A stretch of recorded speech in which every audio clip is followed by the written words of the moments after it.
The moon was a cold, white eye in the Wyoming sky. It watched a lone figure on a frozen hillside. It watched him drive a shovel into the unyielding earth. His name was Daniel Hayes, and he was digging a grave. Sweat beaded on his brow, freezing almost instantly in the bitter February air. His breath came in ragged white clouds. He paused, leaning on the shovel, his hands screaming in protest. The worn leather of his gloves was stained dark with his own blood, his knuckles raw from hours of fighting the frozen ground. The grave wasn't deep enough. It had to be deep enough. Beside him, a simple pine coffin lay waiting. It was built with a strange, hurried care. Inside it, a body. A secret. A secret that would burn down everything he had built if it ever saw the light of day. The wind howled across the hillside, a lonely, mournful sound. It carried the promise of more snow, of a white blanket that would cover his work, hide his sin. Daniel looked up at the stars, impossibly bright and indifferent. "Forgive me," he whispered. The wind snatched the words away before he even knew who he was asking. Was it God? The man in the box? Or himself? He didn't know. He didn't care. He just drove the shovel into the ground again, the jarring impact rattling up his arms. By dawn, it would be done. All the evidence would be buried 6 feet deep. Life at Sunrise Valley Ranch would go on. And no one would ever know what really happened to Robert Hayes. No one could ever know. 3 months earlier, a stagecoach bucked and rattled its way toward a town called Willow Creek. Inside, a young woman named Abigail Lawson held on for dear life. One hand gripped a worn leather strap, the other clutched a small journal. Her father's last journal. The only thing she had left of the life she'd just run from. Across from her, a businessman snored, a newspaper sliding from his lap. Abigail's eyes scanned the front page. The headline punched the air from her lungs. Boston socialite attacked. Witness sought. Her breath hitched. She leaned forward, reading the tiny print. The investigation into the assault of Charles Holloway, son of the powerful Senator James Holloway, continues. Authorities are seeking to question a missing witness, believed to have been present during the incident. Her hand trembled.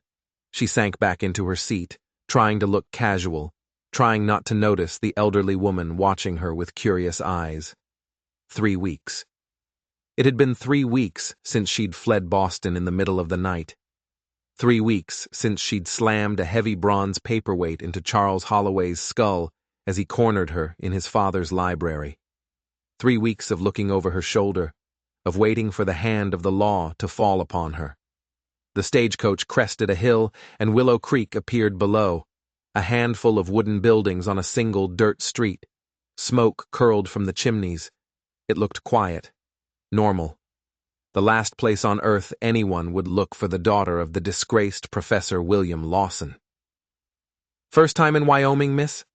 the elderly woman beside her asked, her face a roadmap of kindly wrinkles. "Yes," Abigail managed a weak smile. "I'm here to be married." "A mail-order bride, then?" The woman nodded, not with judgment, but with understanding. "My own niece did the same. Found a good man, a rancher up in Montana." Abigail just nodded. She didn't want to talk. She'd answered an ad in a newspaper. Rancher seeks educated, practical woman for marriage. Companionship and partnership offered. The letters that followed were from a man named Daniel Hayes. He seemed direct, intelligent, and most importantly, he was 1,000 miles away from Boston and Senator Holloway.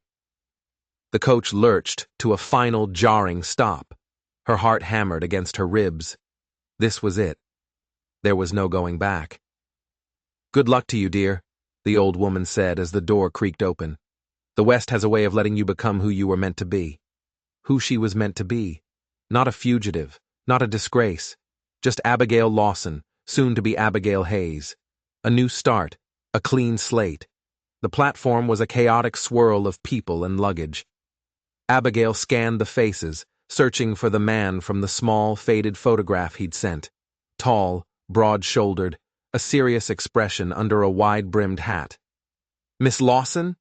She turned, a deep voice, right behind her. There he was, Daniel Hayes. He looked just like the photograph, but the picture had missed so much.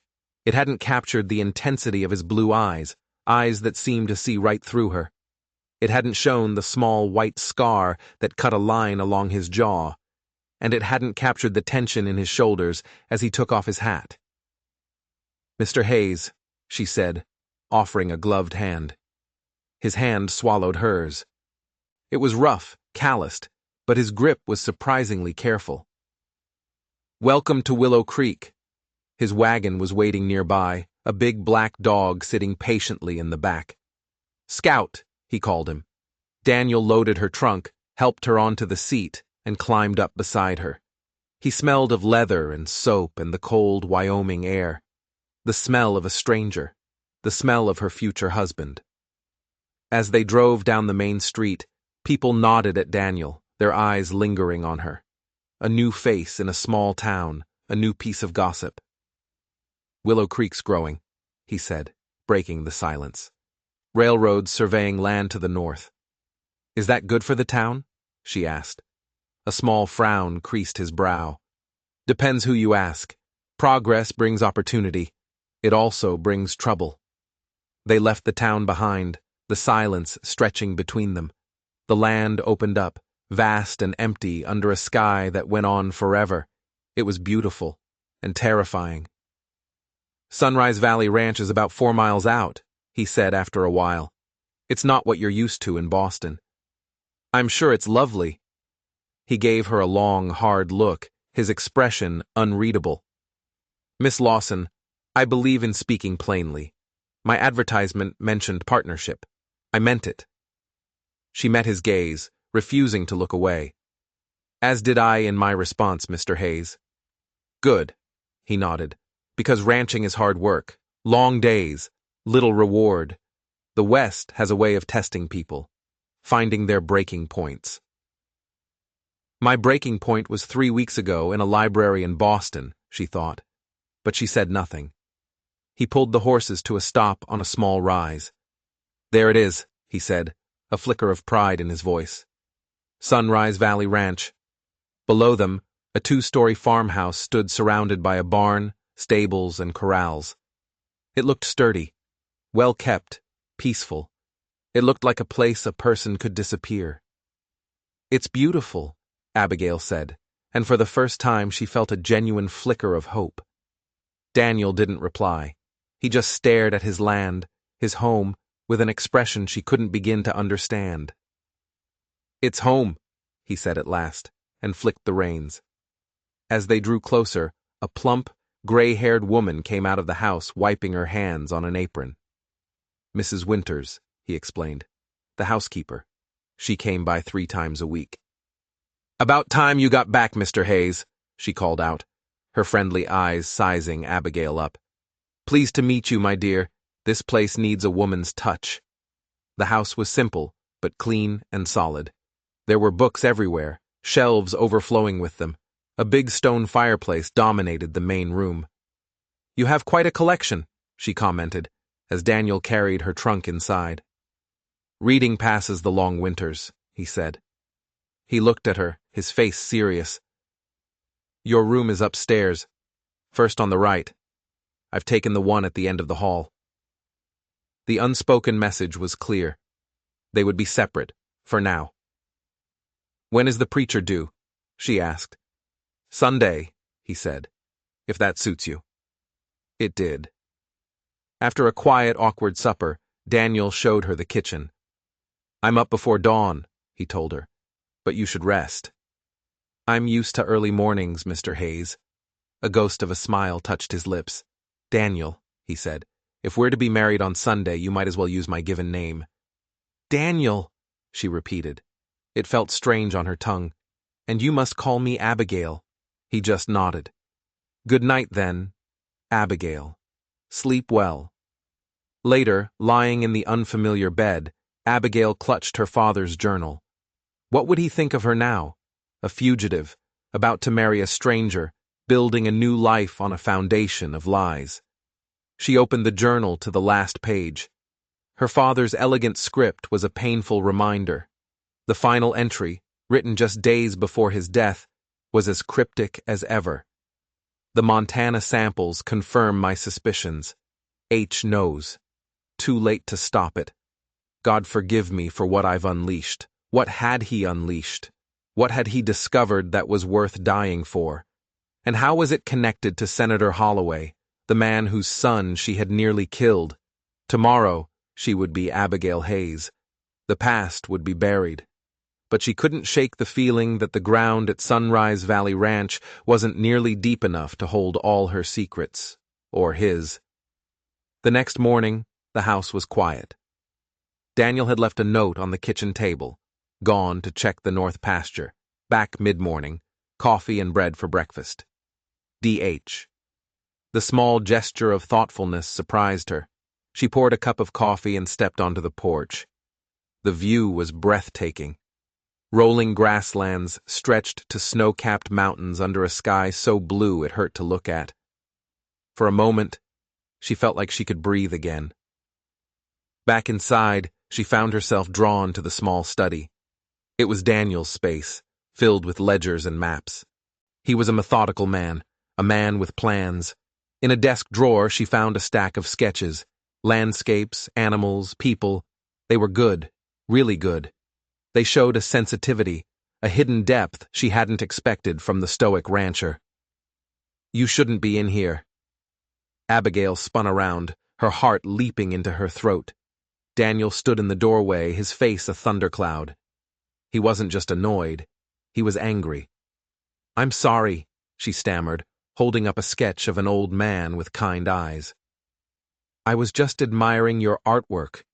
You're very talented. He strode across the room, snatched the sketch from her hand, and shoved it back in the drawer, slamming it shut. It's a hobby, he said, his voice clipped. Nothing more. But it was more. It was a window into the man, and he had just slammed it shut in her face. She had crossed a line, a boundary she hadn't known existed. I apologize for intruding, she said quietly. His expression softened, just a fraction. It's your home now, too. Or it will be. But I'd appreciate it if you'd ask before going through my things. An awkward silence hung between them. Then he cleared his throat. I should show you the ranch. You'll need to know how everything works. Outside, he showed her the cattle, the chickens, the garden. He spoke of the land with a deep, quiet passion. It was his life, his entire world. It's impressive, she said. What you've built on your own. A shadow crossed his face. I wasn't entirely on my own. My brother, Robert, helped me start the place. It was the first time he'd mentioned family. Your brother? Does he live nearby? Robert's gone, Daniel said, his voice flat, final. Back east. He changed the subject immediately, pointing to a distant ridge. The conversation was over. Another door slammed shut. She was marrying a man made of locked rooms and hidden corridors. That evening, after another quiet supper, he surprised her.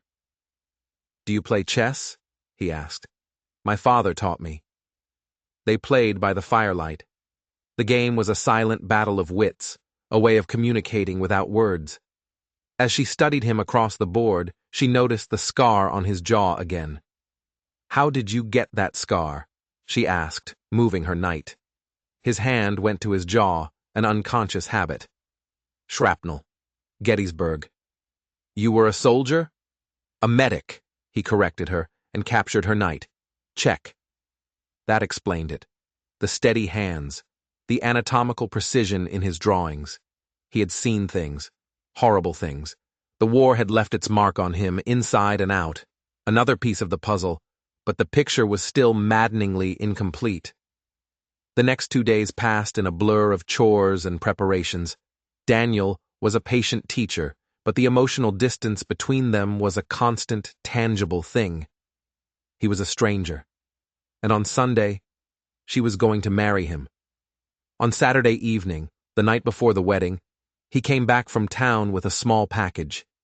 He handed it to her without a word. Inside, on a bed of cotton, lay a simple, slender gold band. It was old, but lovingly cared for. "It was my mother's," he said, a rare hint of awkwardness in his voice. "If you'd prefer something else—" "No," she interrupted, genuinely touched. "It's beautiful. I would be honored to wear it." The relief on his face was palpable. The air grew heavy with the unspoken weight of the vows they were about to take. "Daniel," she began, her voice trembling slightly. "Before tomorrow, there are things you should know about me." His blue eyes bored into her. "Are you having second thoughts?" "No, it's just—" Her courage failed her. How could she tell him? How could she admit she was a fugitive, that her past could bring scandal and danger crashing down on his quiet life? He studied her for a long, silent moment. He seemed to see the words she couldn't say, the fear she was trying to hide. "We all have pasts, Abigail," he said, his voice softer than she'd ever heard it. "What matters is the future." He paused, and his next words sent a chill down her spine. "Whatever you're running from, it won't find you here." How did he know? Was it a guess, or a promise, or a warning? She didn't know. All she knew was that tomorrow she would become Abigail Hayes. She would chain her future to this mysterious, guarded man, and she prayed his secrets wouldn't be the death of them both. The wedding was a simple affair, held in the front room of the farmhouse. Reverend Thompson, a kind-eyed man with silver hair, spoke of commitment and community. Mrs. Winters and her quiet husband, Henry, stood as witnesses. Abigail's voice was surprisingly steady as she spoke her vows. Daniel's hands were warm and strong as he slipped his mother's ring onto her finger. His blue eyes locked with hers, and for a fleeting moment she felt a connection that went beyond their practical arrangement. Then he kissed her. It was brief, chaste, but it sealed the deal. She was his wife. This was her life now. Later, at the church dinner, the whole town seemed to have turned out to inspect the Boston bride. They were kind, welcoming, but their curiosity was relentless. As the afternoon wore on, Abigail found herself talking to Reverend Thompson. He was well-read, intelligent.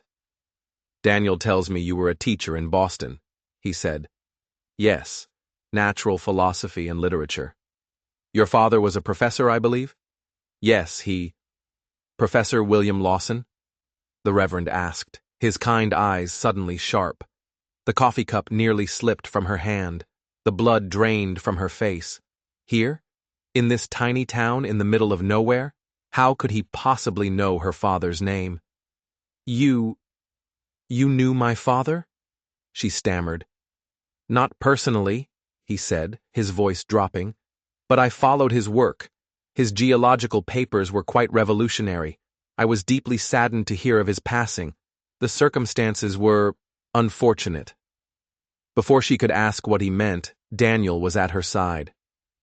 "We should be heading back," he said, his voice tight. "There's weather coming."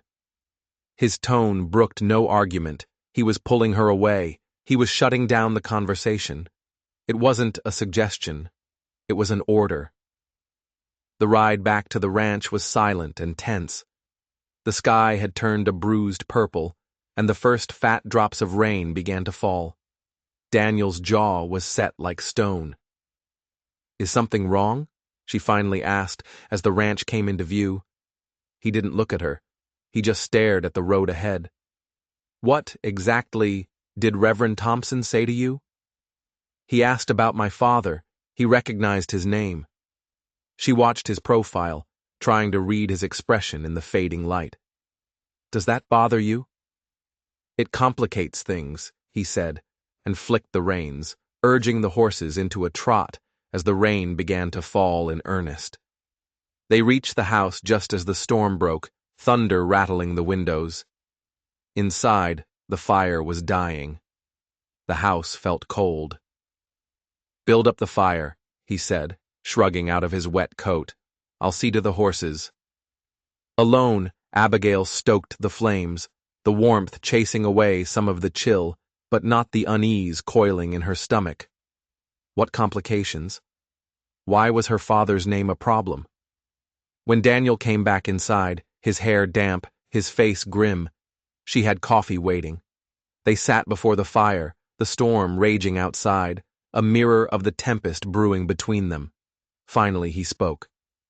How much do you know about your father's research? The question was so direct, it took her breath away. A great deal. I assisted him. Why? He stared into the flames. Because Reverend Thompson isn't the only one who recognized your father's name. I knew exactly who Professor William Lawson was when I received your first letter. The world tilted on its axis. The coffee cup shook in her hand. You knew? All this time? Not all the details, he said, finally turning to face her, his blue eyes burning with an intensity that pinned her in place. But enough. Your father's research on mineral deposits in this territory is well known in certain circles. So is the controversy surrounding his death. Then you know he was framed, she whispered, her voice raw. They lied. He would never falsify his work. He didn't kill himself. I believe you, Daniel said simply. The quiet conviction in his voice was like a physical blow. He believed her. This stranger, this man of secrets, believed her when no one else would. Who are you? She asked, her voice barely a whisper. Why would a Wyoming rancher care about my father's research? He was silent for a long moment, the firelight dancing across his scarred jaw. When he finally spoke, the words changed everything.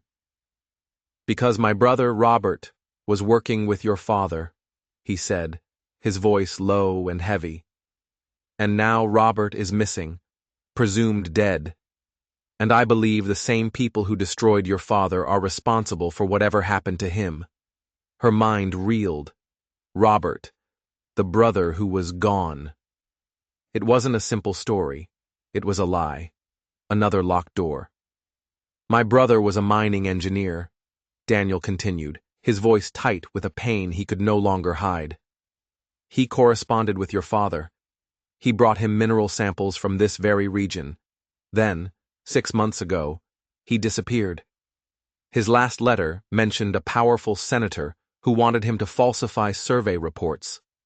3 months after that, I read about your father's suicide. Senator Holloway, she breathed. It all connected. The attack, her father's death, Robert's disappearance. So you see, Abigail, he said, his eyes holding hers. This was never just about finding a wife. The truth was cold and brutal. This was all a lie. A way to get to me, to get to my father's work.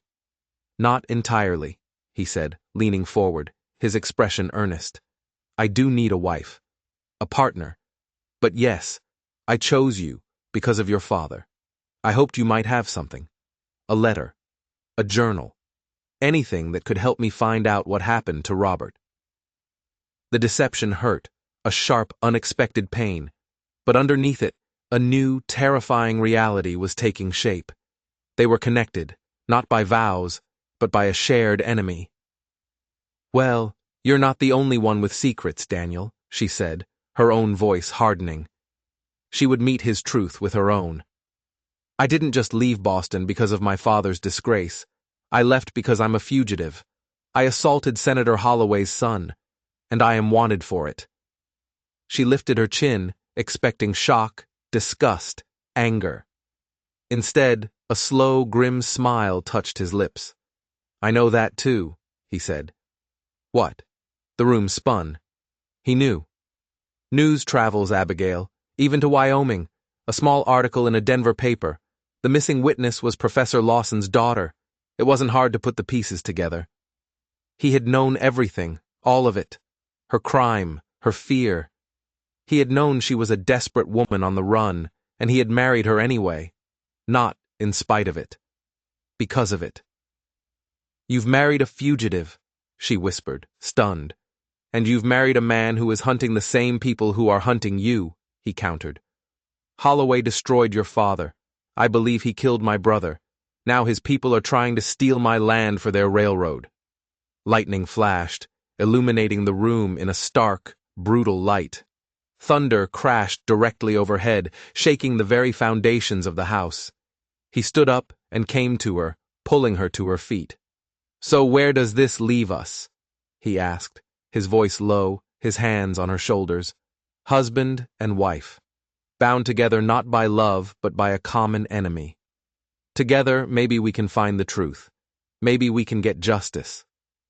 She looked into his eyes, into the eyes of this stranger who knew her darkest secrets, who had lied to her from the very beginning, and in them she saw a reflection of her own desperate hope. "Together," she agreed, her voice barely a whisper above the raging storm. Their marriage wasn't an arrangement. It was an alliance, a declaration of war, and it had just begun. The morning after the storm, the world felt washed clean, but inside the farmhouse, the air was thick with unspoken questions. Daniel was gone when she woke, his side of the bed cold. He had honored his promise, keeping a respectful distance, but the gesture felt less like kindness and more like a carefully maintained truce. She found him in the study, hunched over a collection of maps. "Good morning," he said, not looking up. "What are these?" she asked, moving to his side. "Mining claims near Cheyenne," he said. "I'm trying to trace Robert's last movements." He was letting her in, just a little. "My father kept a journal," she said, the words coming out before she could stop them. "His last one. I have it." His head snapped up, his blue eyes locking onto hers. The truce was over. The real negotiation was beginning. "May I see it?" She retrieved the small leather book, and he handled it with a strange reverence, his rough fingers tracing her father's elegant script. "Your father was a methodical man," he murmured. He looked up, a new intensity in his eyes. "Abigail, this could be it. This could be the key to finding out what they discovered, what they were both killed for. Holloway's people will stop at nothing to keep this buried," she said. "Which is why we have to be careful," he countered, handing the journal back to her. "For now we play our parts. You are the new bride settling into your quiet life. I am a simple rancher. No one can know what we're really doing." He told her he had to leave for Cheyenne the next day. He said it was business, but she knew the truth. He was going back into the lion's den. "I'm sorry to leave so soon," he said, an apology that sounded genuine. "But if Robert is still alive, time is running out." "I understand," she said, and she did. This was bigger than them now. "What can I do?" He hesitated. "Get to know the community. Talk to Reverend Thompson." He seemed to know more than he was letting on. That night, she asked him about Robert. "What was he like?" A rare, sad smile touched Daniel's lips. "Brilliant, restless, always chasing the next horizon. He was reckless. I warned him about taking on powerful men, but he wouldn't listen. He thought he was invincible." "And now you're following in his footsteps," she said quietly. "With more caution," Daniel said, his gaze direct. "And I have you." The simple words hung in the air between them. An admission. A promise. "You have me," she thought, for better or for worse. The next morning, she watched him ride away until he was just a speck on the horizon. The ranch felt huge and empty without him. She was alone. Truly alone. Later that day, Mrs. Winters arrived, full of news and fresh bread. "First day as a married woman, all on your own," she chirped. "Miss him already?" "More than I expected," Abigail admitted, and was surprised to find it was the truth. She steered the conversation, asking casual questions about the railroad, about Senator Holloway. "Holloway's people have been buying up land north of here," Mrs. Winters said, lowering her voice. "Not popular. Sheriff Reed had words with one of them last month, trying to strong-arm old man Jenkins into selling cheap." The confirmation sent a chill through her. Holloway's reach was long. After the housekeeper left, Abigail found herself drawn to the barn. The smell of hay and leather was a strange comfort. In the loft, tucked away behind a stack of old crates, she found it. A large, weathered trunk, secured with a heavy padlock. It was hidden, deliberately concealed. Another one of Daniel's secrets. Before she could examine it further, she heard a horse approaching. Scout started barking. Panicked, she scrambled down the ladder just as Sheriff Reed rode into the yard. "Mrs. Hayes," he said, tipping his hat. "Just making my rounds. Daniel mentioned he'd be away." He was checking on her. Daniel had arranged it. The thought was both comforting and suffocating. "I was hoping to ride into town tomorrow," she said, forcing a smile, "to speak with Reverend Thompson about starting a school for the children." "A fine idea," the sheriff said. "I'd be happy to escort you." The next day they rode to Willow Creek together. The sheriff was a quiet man but observant. "Those railroad men are trouble," he said, as they neared the town. "Offering big money, but something ain't right. Daniel's been organizing the other ranchers, getting them to hold out. Makes him a target." He gave her a sideways glance. "He's a good man, your husband, but he's made powerful enemies." Reverend Thompson was thrilled with her idea for a school. They made plans quickly. But as soon as Sheriff Reed left to run an errand, the Reverend's demeanor changed. His kind face grew grave. "Mrs. Hayes, Abigail," he said, his voice low, "we need to talk about your father." He told her everything. He had been a colleague of her father's years ago. They had corresponded for years. He knew all about the research, about the discovery of a rare, priceless element. "He sent me something, shortly before he died," the Reverend said. "He knew he was in danger. He asked me to keep it safe." He went to his bookshelf, pulled out a thick, leather-bound Bible, and opened it. The pages were hollowed out.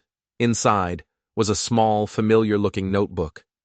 Abigail stared, her heart hammering.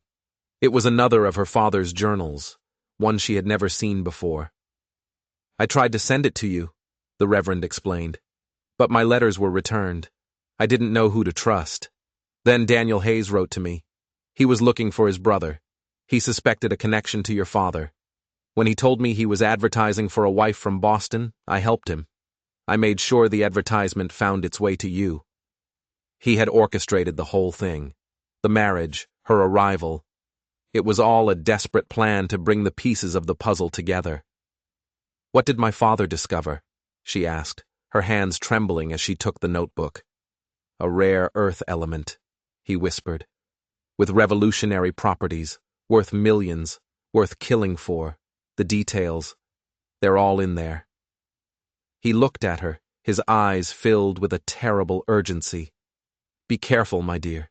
There are eyes and ears everywhere, even here." The ride back to the ranch was a blur.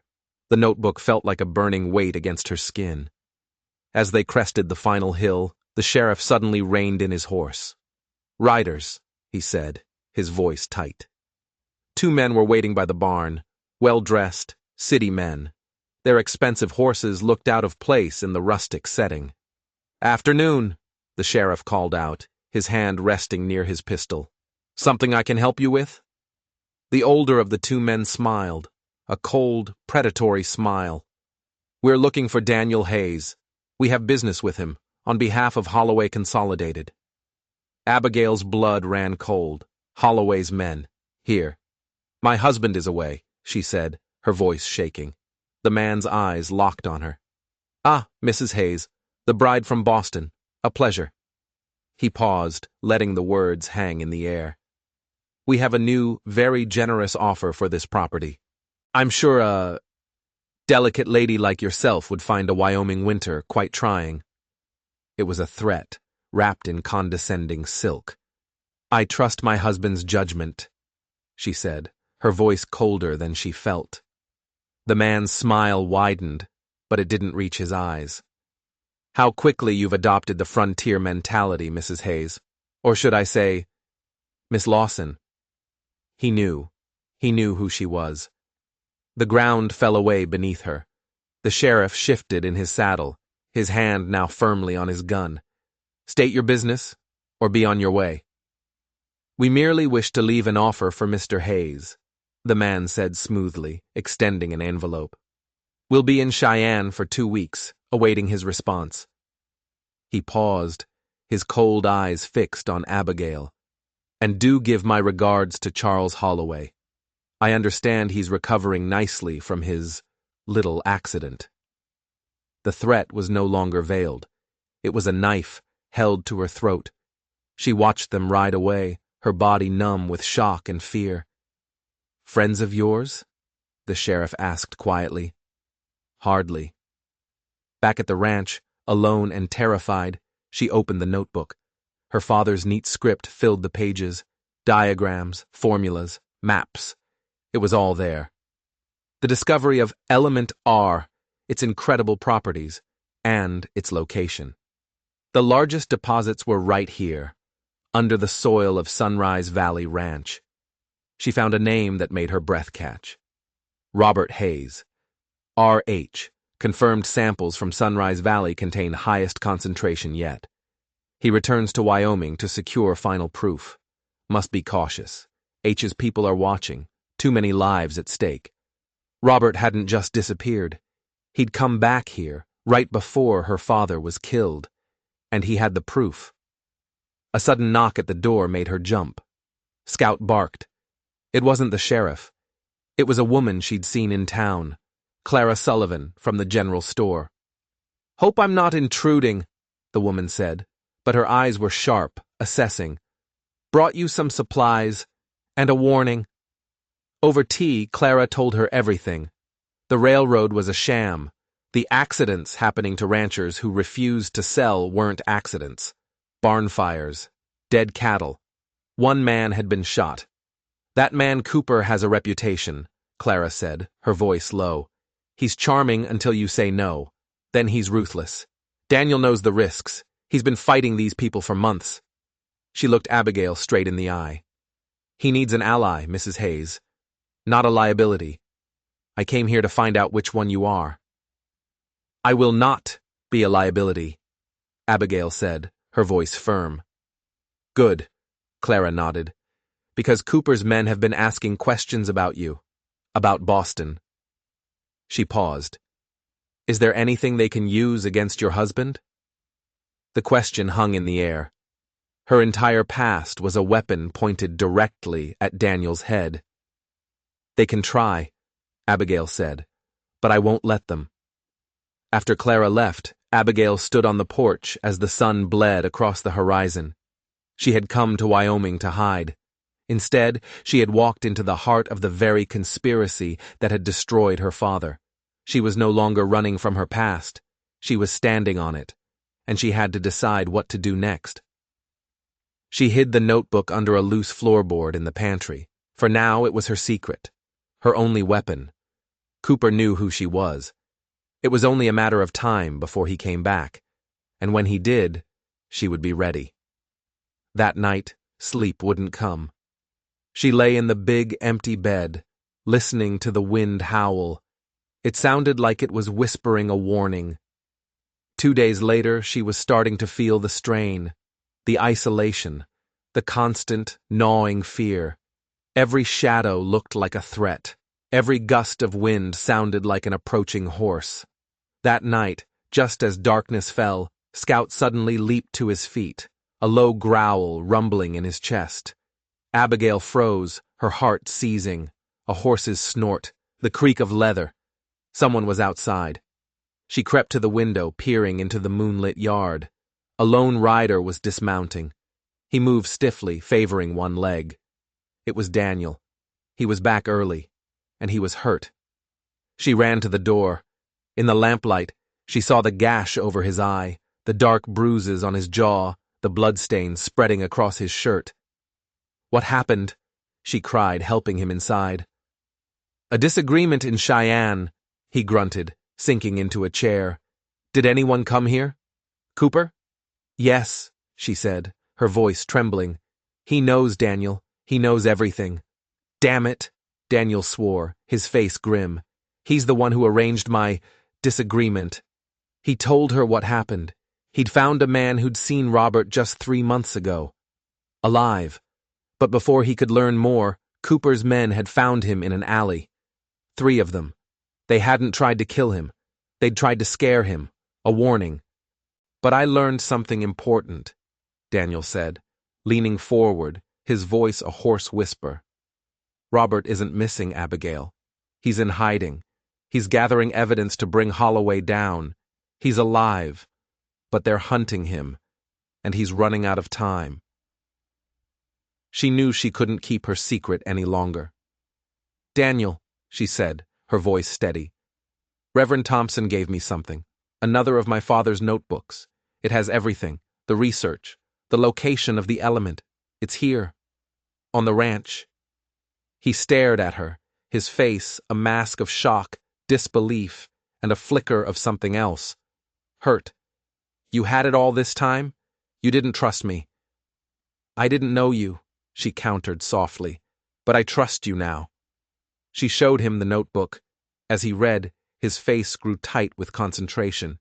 The maps, the formulas, the notes about his own brother.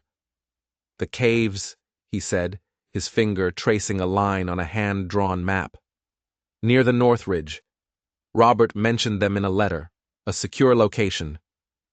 He looked at her, his eyes blazing. "He could be there, Abigail, hiding out." He wanted to go immediately, but he was too injured. He could barely stand. "I'll go," she said. "No, it's too dangerous. They'll be watching for you, not me," she argued. "I can ride. I can shoot. Let me go, Daniel. Let me do this." He finally, reluctantly, agreed. "Be back before dark," he warned, his voice rough with an emotion he couldn't hide. "No exceptions. If you find him, tell him it's time to come home." As she rode out, with Scout bounding ahead, she looked back. Daniel was standing on the porch, watching her. A lone, wounded sentinel, guarding a home built on secrets. The caves were hidden at the base of a rocky ridge. She dismounted, rifle in hand, and cautiously approached. Inside the main chamber, she found signs of life. A fire pit, a bedroll. Someone had been there. Recently. Then Scout growled. From outside, she heard the sound of approaching horses. Fast. More than one. It was a trap. She doused her lantern, plunging the cave into absolute darkness, and scrambled into a narrow side passage, dragging Scout with her. "Tracks lead here," a voice called from the entrance. "Fresh ones. Must be the wife. Cooper wants her alive." Her blood ran cold. They had been waiting for her. The passage twisted and turned. Then, up ahead, she saw it. A faint sliver of daylight from a fissure high in the ceiling. A way out. She started to climb, her fingers finding purchase on the rough rock. Below her, lantern light flooded the passage. "She's in here! Spread out!" She scrambled faster, hauling herself up through the narrow opening and out onto the top of the ridge. She was exposed, a perfect target. A rifle shot cracked the air, chipping rock just inches from her head. She ran, zigzagging across the rocky terrain toward her horse. Another shot whizzed past her ear. She reached Daisy, leaped into the saddle, and spurred the mare into a desperate gallop, leaving Scout behind in the darkness of the caves. It was a choice that tore at her heart, but it was the only choice she had. She raced back to the ranch, praying she wasn't riding into another trap. The house was quiet, too quiet. A lamp glowed in the kitchen window. She crept toward the back door, rifle ready. "Mrs. Hayes, how kind of you to join us." Samuel Cooper stepped out of the shadows, a revolver held loosely in his hand. His smile was a chilling slash in the twilight. "Your husband and I have been having a most enlightening conversation," he said. Inside, Daniel was tied to a chair. 2 of Cooper's men stood over him, their faces smug. "Touching reunion," Cooper purred. "Now, let's talk business. The deed to this ranch, and your father's research notes. All of them." "And if we refuse?" Daniel growled, straining against his bonds. "Then Mrs. Hayes goes back to Boston to face justice for what she did to poor Charles," Cooper said. and I assure you, it will be a very long, very unpleasant trial. Abigail's mind raced. Daniel was subtly working at the ropes, using the sharp edge of the table. She needed to buy him time. She needed to get Cooper out of the house. "The notebook isn't here," she lied, her voice surprisingly calm. "I hid it, in the church, with Reverend Thompson." Cooper's eyes narrowed. He was suspicious, but greedy. "Very well. You and I will take a ride into town. My men will stay here and entertain your husband." He grabbed her arm, his fingers digging in like talons. "And if this is a trick, he will be the first to pay the price." As he dragged her out the door, her eyes met Daniel's. His gaze was a silent, desperate command. "Delay. Find help. I'll handle this." The church was dark and silent. Cooper pushed her inside, his gun pressed to her back. "The notebook. Now." She led him to the Reverend's small office in the back. As Cooper lit a lamp, the flame revealed they were not alone. Sheriff Reed was sitting in a chair, his revolver already drawn. Reverend Thompson stood beside him, a double-barreled shotgun held steady in his hands. "That's far enough, Cooper," the sheriff said. Cooper reacted instantly, grabbing Abigail, using her as a human shield, pressing his gun to her temple. "I think not, Sheriff." It was a standoff, a tense, silent battle of wills. Then, just as Cooper started to back out of the room, dragging her with him, Abigail made her move. She drove her elbow into his ribs, stomped on his foot, and twisted away. The sheriff's gun roared. Cooper screamed, staggering back, his own gun firing harmlessly into the ceiling as he crashed to the floor. It was over. "Daniel!" Abigail cried. "His men are still at the ranch." The ride back was a frantic, moonlit race against time. They found the ranch dark, silent. On the porch, one of Cooper's men lay dead in a pool of blood. The other was inside, sprawled across the kitchen floor. But Daniel was gone. A bark from the barn shattered the night. "Scout!" She ran, the deputies close behind her. The dog was there, alive and frantic with joy, and in the back stall, slumped against the wall, was Daniel. He was battered, bloody, but alive. A rifle lay across his lap. "Took you long enough," he rasped, a weak grin on his face. He'd freed himself. He'd fought them, 2 against 1, and he had won. As they helped him to his feet, Abigail remembered. Scout, how did he get back? A strange look crossed Daniel's face. "He just showed up, about an hour ago. He wasn't alone." He reached into his pocket and pulled out a small, folded piece of paper that had been tucked into the dog's collar. The note was short, 3 words, Thompson's, cabin, tomorrow. It wasn't signed. It didn't need to be. Robert was alive, he was close, and he was ready to end this. The next day, as the sun rose over the valley, Daniel and Abigail stood on the porch.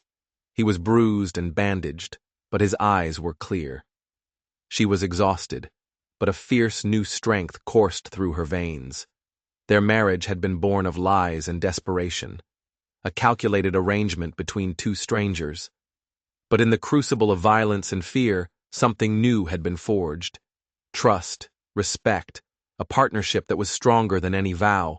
They were no longer hiding. They were fighting back, together. The battle for Sunrise Valley Ranch was over. But the war against Senator Holloway was just beginning, and they were going to win. If you enjoyed this story, don't forget to hit that subscribe button and ring the notification bell, because you won't want to miss what happens next.